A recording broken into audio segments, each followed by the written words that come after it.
Zakaria pasal 14. Kemenangan terakhir, Tuhan menjadi Raja di Yerusalem.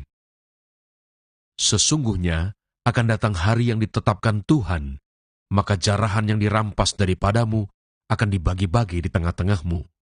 Aku akan mengumpulkan segala bangsa untuk memerangi Yerusalem. Kota itu akan direbut, rumah-rumah akan dirampoki, dan perempuan-perempuan akan ditiduri. Setengah dari penduduk kota itu harus pergi ke dalam pembuangan, tetapi selebihnya dari bangsa itu tidak akan dilenyapkan dari kota itu. Kemudian Tuhan akan maju berperang melawan bangsa-bangsa itu, seperti ia berperang pada hari pertempuran. Pada waktu itu, kakinya akan berjejak di Bukit Zaitun, yang terletak di depan Yerusalem di sebelah timur. Bukit Zaitun itu akan terbelah dua dari timur ke barat, sehingga terjadi suatu lembah yang sangat besar. Setengah dari bukit itu akan bergeser ke utara, dan setengah lagi ke selatan. Maka tertutuplah lembah gunung-gunungku, sebab lembah gunung itu akan menyentuh sisinya, dan kamu akan melarikan diri, seperti kamu pernah melarikan diri oleh karena gempa bumi pada zaman Uzia, Raja Yehuda. Lalu Tuhan Allahku akan datang, dan semua orang kudus bersama-sama Dia. Maka pada waktu itu tidak akan ada lagi udara dingin atau keadaan beku, tetapi akan ada satu hari itu diketahui oleh Tuhan, dengan tidak ada pergantian siang dan malam pun menjadi siang. Pada waktu itu akan mengalir air kehidupan dari Yerusalem. Setengahnya mengalir ke laut timur, dan setengah lagi mengalir ke laut barat. Hal itu akan terus berlangsung dalam musim panas dan dalam musim dingin. Maka Tuhan akan menjadi raja atas seluruh bumi. Pada waktu itu, Tuhan adalah satu-satunya dan namanya satu-satunya. Seluruh negeri ini akan berubah menjadi seperti Araba Yordan dan Geba sampai ke Rimon di sebelah selatan Yerusalem. Tetapi kota itu akan menjulang tinggi dan tetap tinggal di tempatnya, dari pintu gerbang Benyamin sampai ke tempat pintu gerbang yang dahulu, yakni sampai ke pintu gerbang sudut, dan dari menara Hananeel sampai ke tempat pemerasan anggur raja. Orang akan menetap di dalamnya, sebab penumpasan tidak akan ada lagi, dan Yerusalem akan tetap aman. Inilah tulah yang akan ditimpakan Tuhan kepada segala bangsa yang memerangi Yerusalem. Daging mereka akan menjadi busuk, sementara mereka masih berdiri. Mata mereka akan menjadi busuk dalam lekuknya, dan lidah mereka akan menjadi busuk dalam mulut mereka. Maka pada waktu itu akan terjadi kegemparan besar daripada Tuhan di antara mereka, sehingga masing-masing memegang tangan temannya dan mengangkat tangannya melawan tangan temannya. Juga Yehuda akan berperang melawan Yerusalem itu, dan dikumpulkanlah harta benda segala bangsa di sekeliling, yaitu emas, perak, dan pakaian dalam jumlah yang sangat besar. Tulah seperti itu juga akan menimpa kuda, bagal, unta, keledai, dan segala hewan yang ada dalam perkemahan-perkemahan itu. Maka semua orang yang tinggal dari segala bangsa yang telah menyerang Yerusalem akan datang tahun demi tahun untuk sujud menyembah kepada Raja, Tuhan semesta alam, dan untuk merayakan hari raya Pondok Daun. Tetapi bila mereka dari kaum-kaum di bumi tidak datang ke Yerusalem untuk sujud menyembah kepada Raja, Tuhan semesta alam, maka kepada mereka tidak akan turun hujan. Dan jika kaum Mesir tidak datang dan tidak masuk menghadap, maka kepada mereka akan turun tulah yang ditimpakan Tuhan kepada bangsa-bangsa yang tidak datang untuk merayakan hari raya Pondok Daun. Itulah hukuman dosa Mesir dan hukuman dosa segala bangsa yang tidak datang untuk merayakan hari raya Pondok Daun. Pada waktu itu akan tertulis pada kerencingan-kerencingan kuda, kudus bagi Tuhan, dan kuali-kuali di rumah Tuhan akan seperti bokor-bokor penyiraman di depan mezbah. Maka segala kuali di Yerusalem dan Yehuda akan menjadi kudus bagi Tuhan semesta alam. Semua orang yang mempersembahkan korban akan datang mengambilnya dan memasak di dalamnya. Dan tidak akan ada lagi pedagang di rumah Tuhan semesta alam pada waktu itu. Kitab Maleaki. Maleaki pasal 1. Judul: Ucapan Ilahi, firman Tuhan kepada Israel dengan perantaraan Maleaki. Tuhan mengasihi Israel. Aku mengasihi kamu, firman Tuhan. Tetapi kamu berkata, dengan cara bagaimanakah engkau mengasihi kami? Bukankah Esau itu kakak Yakub? Demikianlah firman Tuhan. Namun aku mengasihi Yakub, tetapi membenci Esau.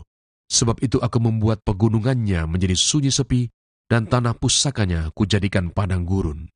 Apabila Edom berkata, kami telah hancur, tetapi kami akan membangun kembali reruntuhan itu, maka beginilah firman Tuhan semesta alam.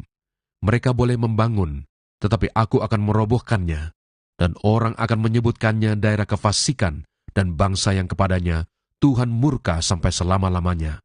Matamu akan melihat, dan kamu sendiri akan berkata, Tuhan Maha Besar sampai di luar daerah Israel. Pencemaran korban-korban. Seorang anak menghormati bapaknya dan seorang hamba menghormati tuannya. Jika aku ini bapa, di manakah hormat yang kepadaku itu? Jika aku ini tuan, di manakah takut yang kepadaku itu? Firman Tuhan semesta alam kepada kamu, hai para imam yang menghina namaku. Tetapi kamu berkata, dengan cara bagaimanakah kami menghina namamu? Kamu membawa roti cemar ke atas mezbahku, tetapi berkata, dengan cara bagaimanakah kami mencemarkannya? Dengan cara menyangka, meja Tuhan boleh dihinakan. Apabila kamu membawa seekor binatang buta untuk dipersembahkan, tidakkah itu jahat? Apabila kamu membawa binatang yang timpang dan sakit, tidakkah itu jahat?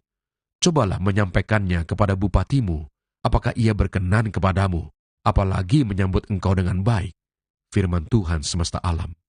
Maka sekarang, cobalah melunakkan hati Allah, supaya ia mengasihani kita. Oleh tangan kamulah terjadi hal itu. Masakan ia akan menyambut salah seorang daripadamu dengan baik? Firman Tuhan semesta alam. Sekiranya ada di antara kamu yang mau menutup pintu, supaya jangan kamu menyalakan api di mezbahku dengan percuma. Aku tidak suka kepada kamu, firman Tuhan semesta alam. Dan aku tidak berkenan menerima persembahan dari tanganmu. Sebab dari terbitnya sampai kepada terbenamnya matahari, namaku besar di antara bangsa-bangsa, dan di setiap tempat dibakar dan dipersembahkan korban bagi namaku, dan juga korban sajian yang tahir, sebab namaku besar di antara bangsa-bangsa, firman Tuhan semesta alam. Tetapi kamu ini menajiskannya, karena kamu menyangka meja Tuhan memang cemar, dan makanan yang ada di situ boleh dihinakan. Kamu berkata, lihat, alangkah susah payahnya, dan kamu menyusahkan aku, firman Tuhan semesta alam. Kamu membawa binatang yang dirampas, binatang yang timpang, dan binatang yang sakit. Kamu membawanya sebagai persembahan. Akan berkenankah aku menerimanya dari tanganmu, firman Tuhan? Terkutuklah penipu yang mempunyai seekor binatang jantan di antara kawanan ternaknya yang dinasarkannya, tetapi ia mempersembahkan binatang yang cacat kepada Tuhan. Sebab aku ini Raja yang besar, firman Tuhan semesta alam, dan namaku ditakuti di antara bangsa-bangsa. Maleaki pasal 2. Murka Tuhan terhadap para imam. Maka sekarang, kepada kamulah tertuju perintah ini, hai para imam. Jika kamu tidak mendengarkan, dan jika kamu tidak memberi perhatian untuk menghormati namaku, firman Tuhan semesta alam, maka aku akan mengirimkan kutuk ke antaramu, dan akan membuat berkat-berkatmu menjadi kutuk, dan aku telah membuatnya menjadi kutuk, sebab kamu ini tidak memperhatikan. Sesungguhnya, aku akan mematahkan lenganmu, dan akan melemparkan kotoran ke mukamu, yakni kotoran korban dari hari-hari rayamu, dan orang akan menyeret kamu ke kotoran itu.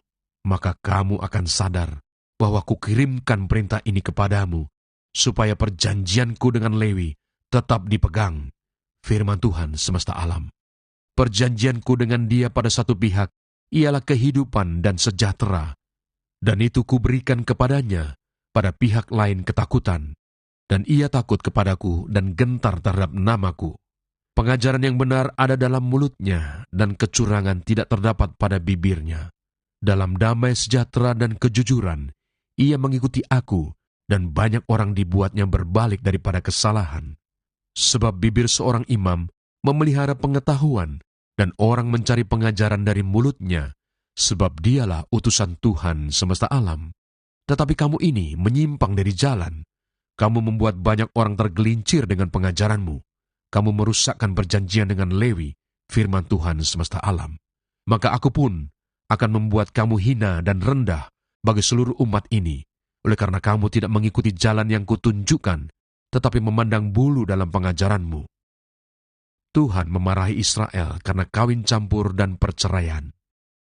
Bukankah kita sekalian mempunyai satu Bapa? Bukankah satu Allah menciptakan kita? Lalu mengapa kita berkhianat satu sama lain dan dengan demikian menajiskan perjanjian nenek moyang kita?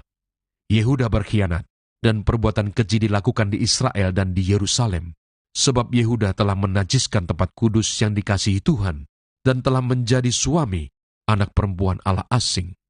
Biarlah Tuhan melenyapkan dari kemah-kemah Yakub segenap keturunan orang yang berbuat demikian, sekalipun ia membawa persembahan kepada Tuhan semesta alam.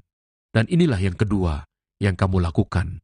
Kamu menutupi mezbah Tuhan dengan air mata, dengan tangisan dan rintihan, oleh karena ia tidak lagi berpaling kepada persembahan dan tidak berkenan menerimanya dari tanganmu.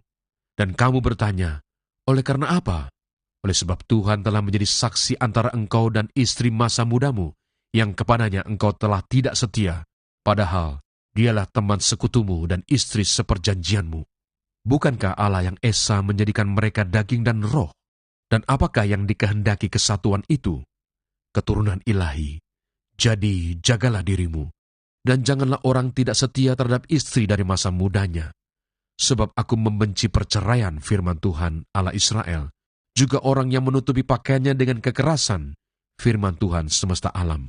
Maka jagalah dirimu, dan janganlah berkhianat. Tuhan datang untuk menghukum. Kamu menyusahi Tuhan dengan perkataanmu, tetapi kamu berkata, dengan cara bagaimanakah kami menyusahi Dia? Dengan cara kamu menyangka setiap orang yang berbuat jahat adalah baik di mata Tuhan. Kepada orang-orang yang demikianlah Ia berkenan, atau jika tidak, di manakah Allah yang menghukum?